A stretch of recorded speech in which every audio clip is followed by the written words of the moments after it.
Assalamualaikum warahmatullahi wabarakatuh. Perkenalkan nama saya Kiki Arista Wahyuning Tias dengan NIM 2010111153 dari Universitas Muhammadiyah Jember, Prodi Manajemen Fakultas Ekonomi dan Bisnis.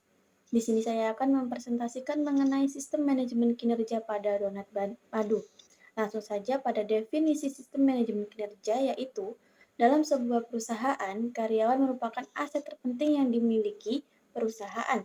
Keberadaan karyawan dapat membantu memajukan perusahaan.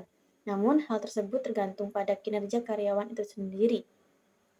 Dibutuhkan sebuah manajemen kinerja dalam perusahaan untuk mengelola kinerja karyawan tersebut. Pengelolaan ini diharapkan dapat menjaga performa karyawan yang berujung pada produktivitas perusahaan.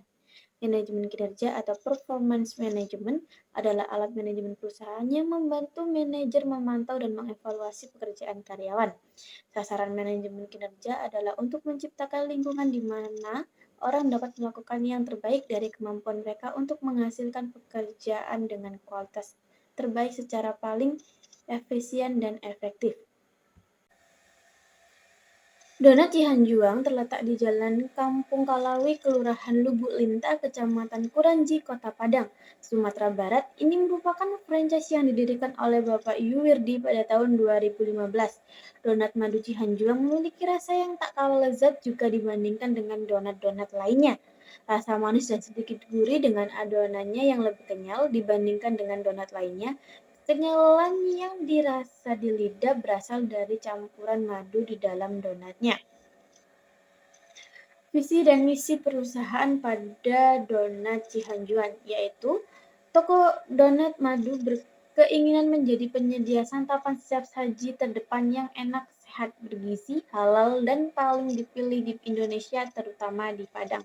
Visi pada perusahaan yaitu Donat Madu Cihanjuang, suatu produk halal yang sehat dengan berkhasiat Islam berstandarisasi internasional dan bermanfaat untuk banyak umat.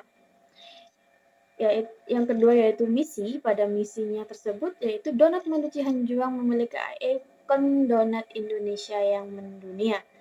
Terdapat struktur organisasi perusahaan yang di mana yang teratas ada direktur, lalu supervisor, di mana supervisor ini mengendalikan administrasi, accounting, operasional.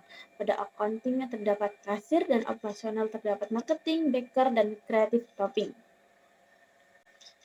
Selanjutnya ada jumlah karyawan dengan kriteria, di mana perempuan yang memiliki pendidikan S1 yaitu 3 dan lama bekerja yaitu 3 tahun. Dapat dilihat dengan PPT yang sudah tersedia bahwa ini adalah jumlah karyawan dan dengan kriteria-kriterianya. Selanjutnya yaitu sistem manajemen kinerja pada perusahaan. Yang pertama, manajemen kinerja menggunakan metode manajemen objektif untuk menilai hasil karyawan toko dan menggunakan metode 360 Direct Feedback untuk menilai sikap kerja setiap karyawan. Untuk melakukan penelitian hasil kinerja ini dari form penilaian yang digunakan mengacu pada job desk setiap divisi yang kemudian dijadikan key result indikator dan yang melakukan penelitian adalah supervisor toko. Yang kedua, kinerja karyawan. Perusahaan dalam hal ini perlu memantau kinerja karyawan, apakah mereka sudah melaksanakan tugas dan kewajiban sesuai harapan. Penilaian kinerja ini sangat penting untuk menentukan apakah perusahaan terus melakukan kerja selama dengan karyawan yang jika bekerja dengan baik. Yang selanjutnya yaitu penilaian kinerja.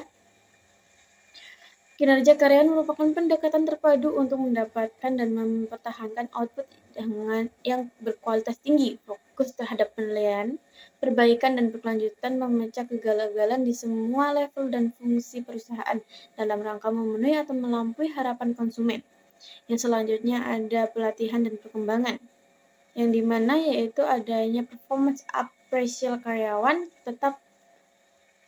Penilaian karyawan tetap biasanya digunakan untuk melakukan kenaikan gaji atau bonus pegawai. Yang selanjutnya ada performance appraisal karyawan kontrak atau percobaan, yaitu meninjau kembali terjadi pegawai kontrak kontrak atau pencapaian akan dilakukan untuk menentukan apakah pegawai yang bersangkutan ditetapkan sebagai pegawai tetap atau diperpanjang dan atau dihentikan. Yang selanjutnya ada manajemen kinerja SDM berkelanjutan seperti yang ada di PPT. Ini menunjukkan adanya gosip, komunikasi yang kurang baik atau buruk, pekerjaan yang tidak sesuai dengan posisi yang dilamar, beban kerja terlalu berat, dan yang terakhir ada atasan yang tidak kompeten. Sekian presentasi yang bisa saya ajukan, selebihnya saya mohon maaf atas kurangnya.